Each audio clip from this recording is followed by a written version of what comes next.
1. 예수라는 이름 누가 지었을까? 예수님의 이름은 가족이 아닌 천사가 지어주었습니다. 천사는 마리아에게 내가 아들을 낳으리니 그의 이름을 예수라 하라 라고 말했죠. 예수는 구원자라는 뜻으로 그의 사명을 분명히 나타냅니다. 2. 예수라는 이름은 사실 그 당시에 흔한 이름이었다. 하나님의 아들이라면 웅장하고 특별한 이름을 가질 거라고 예상할 수 있겠죠. 그러나 예수라는 이름은 당시 유대 사회에서 매우 흔한 이름이었습니다.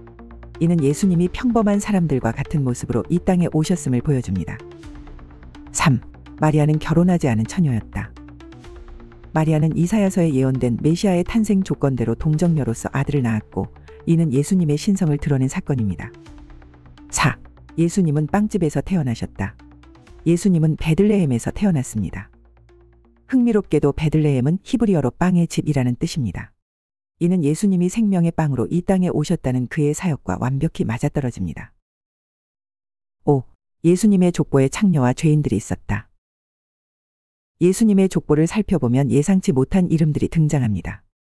라합은 창녀였고 다윗은 불륜을 저질렀으며 솔로몬은 우상 숭배를 한 왕이었습니다. 그런데도 이들이 메시아의 조상으로 기록된 이유는 무엇일까요? 그것은 하나님이 죄 많은 인간들을 통해서도 당신의 구원을 이루신다는 메시지 때문입니다. 6. 예수님의 탄생일이 12월 25일이 아닐 수도 있다. 전 세계가 12월 25일을 성탄절로 기념하지만 이는 실제 예수님의 생일이 아닐 가능성이 높습니다. 성경에 따르면 목자들이 밤에 들판에서 양을 치던 장면이 등장하는데 이는 추운 겨울이 아니라 온화한 가을이었을 가능성이 높습니다. 중요한 것은 정확한 날짜가 아니라 그분의 오심 그 자체가 아닐까요? 7. 실제 예수님이 태어난 해는 기원전 4년일 수도 있다. 우리는 예수님의 탄생일을 기준으로 연도를 측정하고 있는데요. 그런데 예수님은 우리가 사용하는 달력의 기준점보다 4년 먼저 태어났을 가능성이 있습니다. 그 근거는 예수님의 탄생 당시의 왕 헤롯이 기원전 4년에 사망했기 때문입니다. 8. 예수님은 형제자매가 있었다. 독생자라는 표현 때문에 예수님이 외동일 것이라고 생각하기 쉽습니다. 그러나 마태복음 13장을 보면 야고보, 요셉, 유다라는 이름의 형제들과 이름이 언급되지 않은 자매들이 있었음을 보여줍니다. 예수님은 우리와 비슷한 가정 환경에서 자라났습니다. 9. 예수님은 평범한 목수였다. 많은 이들이 예수님의 어린 시절과 직업에 대해 궁금해합니다. 성경에 따르면 그는 목수였던 요셉의 기술을 배우며 자랐습니다. 10. 초등학생 나이였던 12살의 학자들을 놀라게 한 천재. 예수님이 12살 때 성전에서 율법학자들과 토론하며 그의 지혜를 놀라게 했습니다. 이때 이미 예수님의 사명이 드러나기 시작한 순간이었습니다. 11. 예수님은 언어 천재였다. 예수님은 아람어를 기본으로 사용했지만 히브리어로 성경을 읽고 헬라어로 로마 군인들과 대화했을 가능성이 높습니다. 이는 그분이 최소 3개 국어를 자유롭게 구사했고 다양한 사람들과 소통하셨음을 보여줍니다. 12. 예수님이 사역을 시작한 나이는 상당히 늦은 나이였다.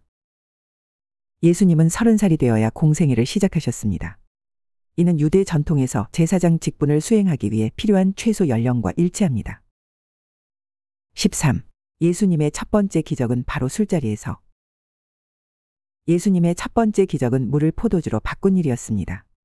가나 혼인잔치에서 이루어진 이 기적은 그의 능력뿐만 아니라 우리 일상의 필요에도 관심을 가지신 하나님을 드러냅니다. 14. 예수님은 사실 감정에 솔직한 분이셨다.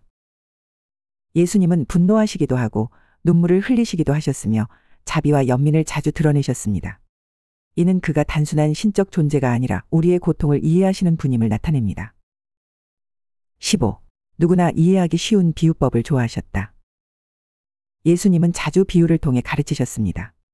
이는 단순히 이야기로 끝나는 것이 아니라 진리를 찾는 자에게 더 큰 깨달음을 주기 위함이었습니다.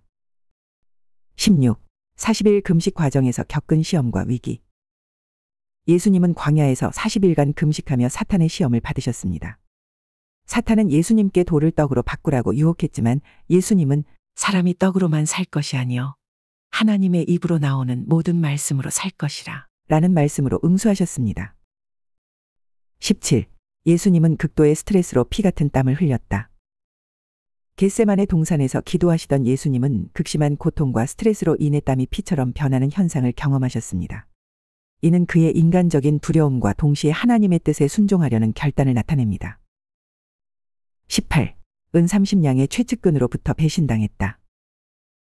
유다는 단 은 30냥의 예수님을 배신했습니다.